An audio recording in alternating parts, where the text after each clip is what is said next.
First of all, I'd like to thank the Oslo Freedom Forum for inviting me here to speak to you. And I also would like to thank you for finding some time to come and listen to me. And I'd like to dedicate my address to the cheetah generation of Africa. They are vowed to take back Africa one village at a time. They've taken back Egypt and Tunisia, and they're going to take back more African countries. I also would like to dedicate this speech to Ali Abdusalam. He was a Bahraini journalist who couldn't make it because he has disappeared. I also would like to dedicate this to Oleg Bebenin of Belarus, to Liu Xiaobo of China, to Nida Aga Sultan of Iran, and I'd like to dedicate this to Mohamed Bouazizi of Tunisia, and I'd like to dedicate this to Judge Maria Fiuni of Venezuela, and I also would like to dedicate this to all the pro-democracy activists in Cameroon, Chad, Burkina Faso, Yemen, Syria, Zimbabwe, who are fighting for freedom. Fighting for freedom is a very daunting task. It's not easy. There are many people who pay the ultimate price. Now with me, they threw me in jail in Senegal in 1994. They banned me from the state-owned controlled television. They even banned my books.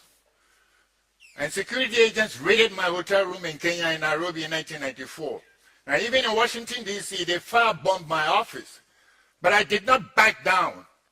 And I won't be deterred. Because freedom is not negotiable.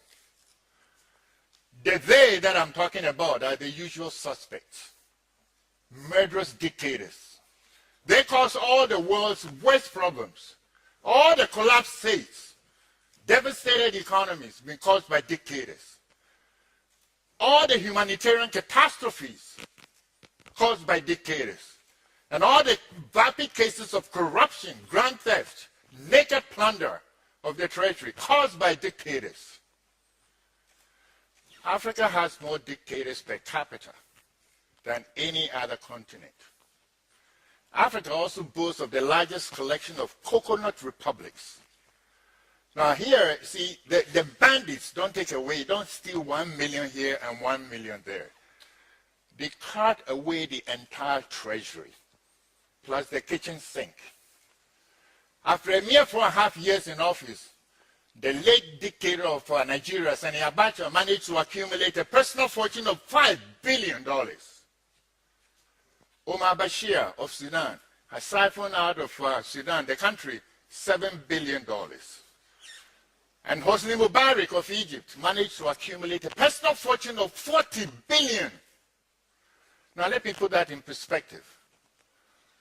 The net worth of all US presidents, 43 US presidents from Washington to Obama, amounted to $2.7 billion. Which means that Africa's kamikaze bandits each stole more than the net worth of all US presidents, and then some. Now, dictators have left a trail of wanton destruction, horrendous carnage, and human debris in their wake. Now, guess who cleans up after them? The West has spent trillions of dollars trying to persuade, cajole these dictators to reform their abominable political and economic systems.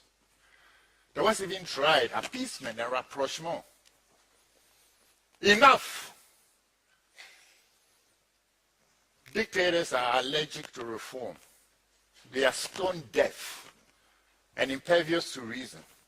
They're not interested in reform, period. I mean, if you put pressure on them to reform, they perform the coconut boogie. One swing to the right, three swings to the left. A jerk in the air and then a tumble to land on the frozen Swiss bank account. Switzerland froze the bank accounts of Ben Ali, Hosni Mubarak, and Laurent Gbagbo. the reform process in Africa has been stalled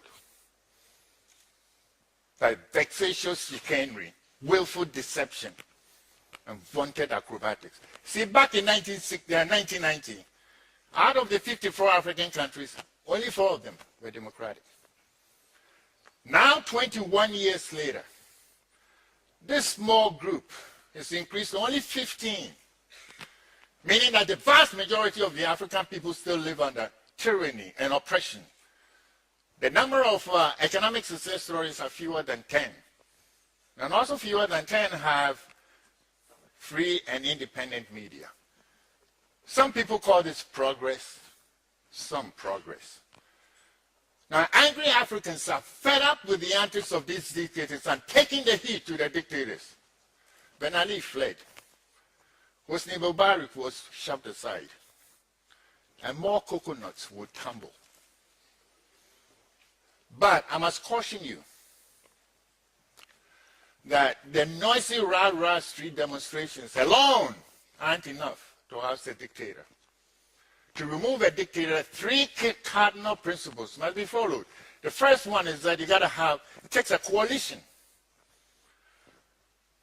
to oust a dictator, because they're a coalition to organize and also coordinate the activities of the various opposition groups. And second, you got to know the enemy. You got to know his modus operandi, his strengths and weaknesses. You don't fight a dictator on the turf on which he's strongest. You find his weaknesses and exploit it. And third, you got to get the sequence of reform correct.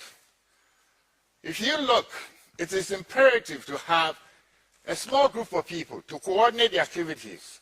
Call this group of people an elders' council.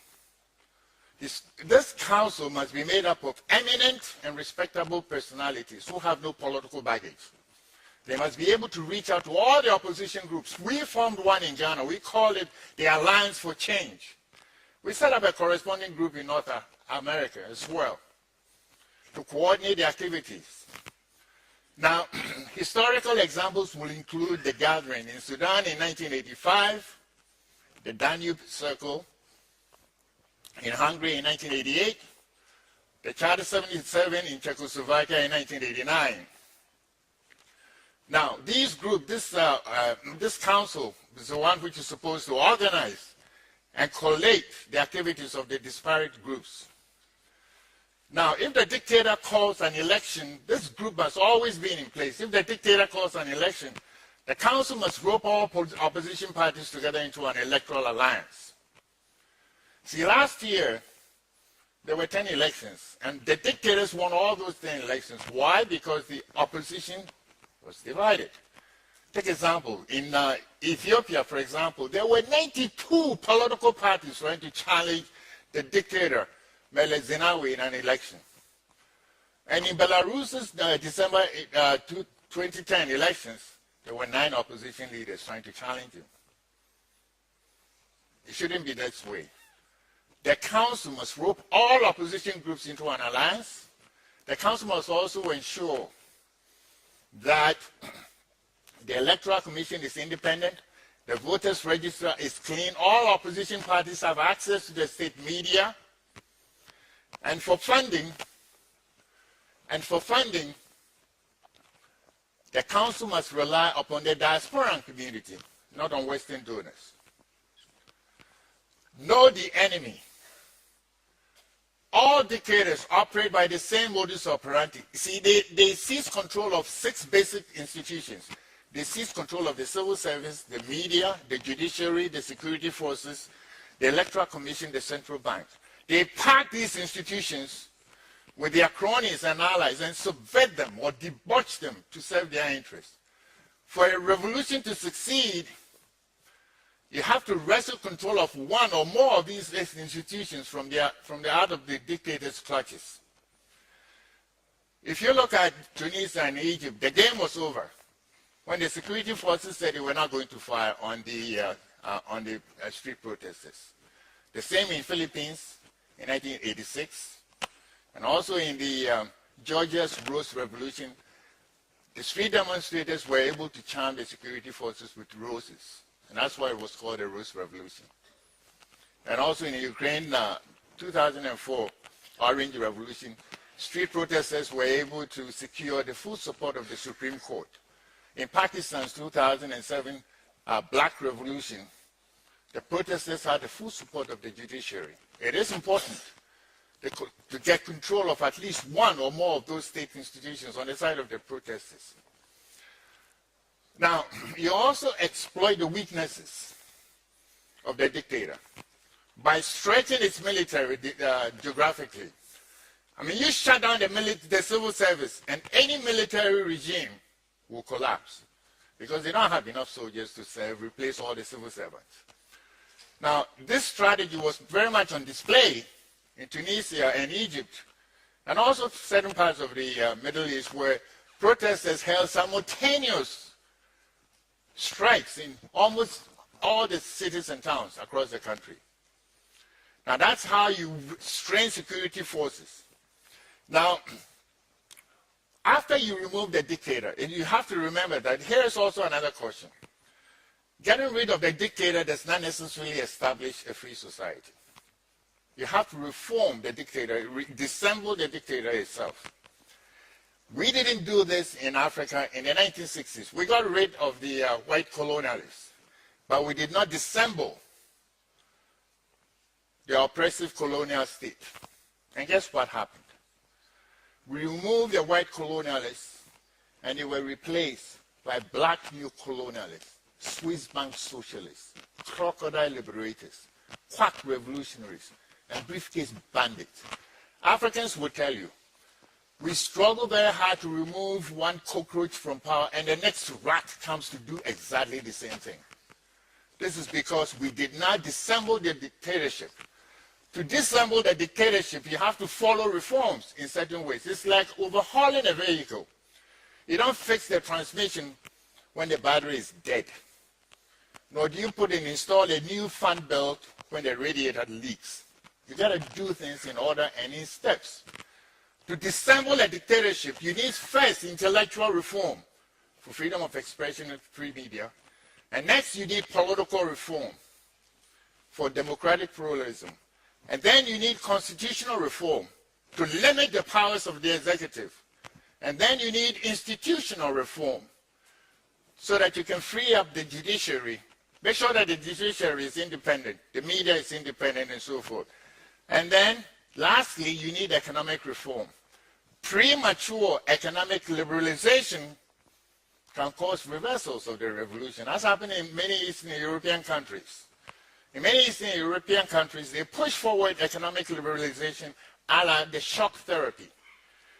Now, the shock therapy, with the shock therapy, the nomenclatura was still entrenched in power. Institutional reform had not taken place. And the nomenclatura frustrated reforms, and even a few of them used their inside knowledge, the 8 oligarchs used their inside knowledge and political connections to gobble up state assets and became instant billionaires. More disastrous for Africa was pushing economic liberalization, economic reform, ahead of all other types of reform. Don't get me wrong. Economic reform works. But dictators never level the economic playing field. They only implement those types of economic reforms that benefit them, their family, and their cronies. Okay? African countries that tried economic reform before any other type of reform failed the political test and imploded. Ivory Coast, Cameroon, Zimbabwe, Madagascar, Tunisia, Egypt. Now, it is important that we get the sequence correct, and I call this sequence Ayittey's law. China currently faces this particular quandary. China has done well economically, but it's going to meet the political test. If it opens up the political space, the Communist Party will be swept away. If it doesn't, then it will implode and disintegrate like the Soviet Union. The necessity of beginning with intellectual reform derives from the fact that reform has to come from within. It's the people who must make their own case for reform, not Western governments, not Western financial institutions. And for the people to make this type of reform, they need intellectual freedom, freedom of expression. Remember that Mikhail Gorbachev started with glasnost, openness. We in Africa want to start with black news. Now remember that in Tunisia, Mohamed Bouazizi, the self-immolation of Mohamed Bouazizi was the ultimate and the extreme form of freedom of expression. In Ghana, we were able to bring about change by freeing the airwaves, establishing FM radio stations, which were able to do the trick for us in 2000. A free media is the most powerful weapon against all dictatorship. Get the media out of the hands of corrupt and incompetent dictators. That will unleash the freedom that we all so dearly cherish. Not Western sanctions, not Western sermons, or Western appeasement. And we will defeat these dictators. Thank you very much.